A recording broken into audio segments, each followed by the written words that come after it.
തീർച്ചയായിട്ടും ഇത് ഒരു സങ്കീർണമായ ഒരു സാഹചര്യത്തിലൂടെയാണ് നമ്മുടെ സംസ്ഥാന സാമ്പത്തിക രംഗം കടന്നു പോകുന്നത്. അത് വർഷങ്ങളായി സാമ്പത്തിക വിദഗ്ധർ ഇത് ചൂണ്ടിക്കാണിക്കുന്നതാണ്.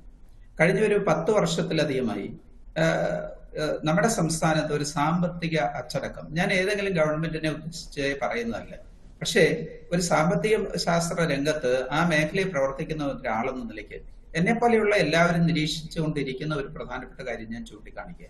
ഒരു സാമ്പത്തികമായ അച്ചടക്കം നമ്മുടെ സംസ്ഥാനത്ത് പാലിക്കാൻ കഴിയുന്നില്ല. നമ്മുടെ സംസ്ഥാനം ഒരു ഭാഗത്ത് അതിരൂക്ഷമായ സാമ്പത്തിക ഞെരുക്കം, ധനപ്രതിസന്ധി നേരിടുമ്പോഴും കേന്ദ്ര ഗവൺമെന്റിനെ നമ്മൾ കുറ്റം പറഞ്ഞ് അതിൽ നിന്ന് തടിയൂരുന്നതിന് നമ്മുടെ ഭാഗം ന്യായീകരിക്കുന്നതിനുള്ള ഒരു ശ്രമമാണ് ഇപ്പോഴും നടത്തിക്കൊണ്ടിരിക്കുന്നത്. അപ്പോൾ നമ്മുടെ സംസ്ഥാനത്തിന് അധിക വിഭവ സമാഹരണത്തിന്റെ ഒരു മാർഗമായി നമ്മൾ കാണേണ്ടത് അനാവശ്യമായ ഒഴിവാക്കാൻ കഴിയുന്ന ചെലവുകളെ നമ്മൾ കുറച്ചു കൊണ്ടുവരിക എന്നതാണ്. ഈ സാമ്പത്തിക വർഷത്തിൽ തന്നെ 38,000 കോടി രൂപയുടെ ബഡ്ജറ്റ് പ്ലാൻ, അതായത് പദ്ധതികൾ, സംസ്ഥാന വാർഷിക പദ്ധതി അടങ്കൽ പ്രഖ്യാപിച്ചെങ്കിലും അതിൽ 50% വരെ, 30 മുതൽ 50% വരെയാണ് കുറവ് വരുത്തിയത്. പദ്ധതി വിഹിതത്തിലെ ചെലവ് ഈ വർഷം ഇപ്പൊ ഇതുവരെയുള്ള പരിശോധിച്ച ഏതാണ്ട് 50% മാത്രമാണ്. ഇനി ഒരു മാസം മാത്രമാണ് കഷ്ടിച്ച് അവശേഷിക്കുന്നത്. അപ്പൊ നമ്മുടെ സംസ്ഥാനത്തിന്റെ ധന മാനേജ്മെന്റില്, ധനകാര്യ രംഗത്ത് നമുക്ക് വലിയൊരു പിടിപ്പുകേട് സംഭവിച്ചിട്ടുണ്ട്. ഇത് മാത്രമല്ല, നമ്മുടെ ഒരു ഇടതുപക്ഷ ഗവൺമെന്റിൽ നിന്ന് ഉണ്ടാകാൻ പാടില്ലാത്ത തരത്തിലുള്ള അടിസ്ഥാന വർഗത്തെ, അടിസ്ഥാന വിഭാഗത്തെ അവഗണിച്ചുകൊണ്ടുള്ള ഒരു സമീപനമാണ് ഈ അടുത്ത കാലത്ത് നമ്മൾ കാണുന്നത്. 60 ലക്ഷം പെൻഷൻകാർ നമ്മുടെ സംസ്ഥാനത്തുണ്ട്. ഈ 60 ലക്ഷം പെൻഷൻകാർ, എനിക്ക് ധാരാളം ആളുകളെ അത് നേരിട്ട് അറിയാവുന്നതാണ്. അവരൊക്കെ ഓരോ മാസത്തെ പെൻഷൻ കിട്ടുമ്പോൾ അതിന് ആകാംക്ഷയോടെ കാത്തിരിക്കുന്ന, അതിനെ വലിയ പ്രതീക്ഷയോടെ നോക്കി അവരുടെ നിത്യ ചിലവുകൾക്കായി മരുന്ന് വാങ്ങിക്കുന്നതിനൊക്കെ നോക്കിയിരിക്കുന്ന ഒരു വലിയ ജനവിഭാഗമായി 60 ലക്ഷം ആളുകൾ. ഈ ഗവൺമെന്റ് അധികാരത്തിൽ വരുമ്പോൾ അവരുടെ പ്രകടന പത്രികയിൽ പറഞ്ഞതെന്താ, ഇലക്ഷനെ നേരിട്ടപ്പോൾ പറഞ്ഞതെന്താ, ഘട്ടം ഘട്ടമായി 2,500 രൂപയായി 1,600 നിന്ന് അത് വർദ്ധിപ്പിക്കുമെന്ന്.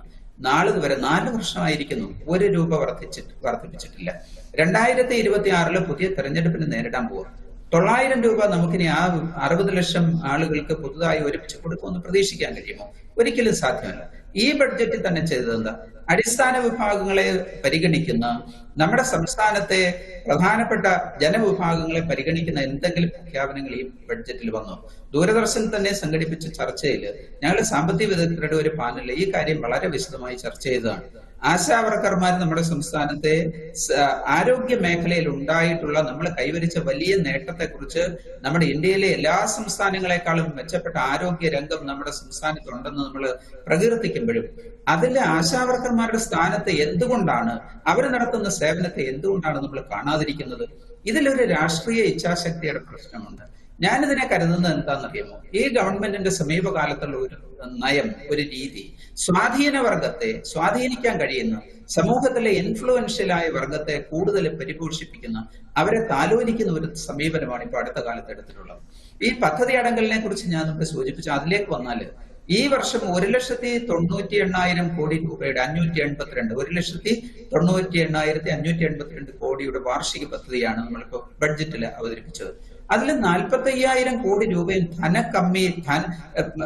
ഡെഫിസിറ്റ് ആയിട്ട് നമ്മൾ നിൽക്കുകയാണ്. റവന്യൂ ഡെഫിസിറ്റ് ആണെങ്കിൽ 28,000 കോടിക്ക് അടുത്താണ്. അപ്പൊ ഇങ്ങനെയുള്ള ഒരു സംസ്ഥാനത്ത് റവന്യൂ ചെലവ് കുറയ്ക്കുന്നതിന് പരമാവധി ശ്രമം നടത്തേണ്ടതാണ്.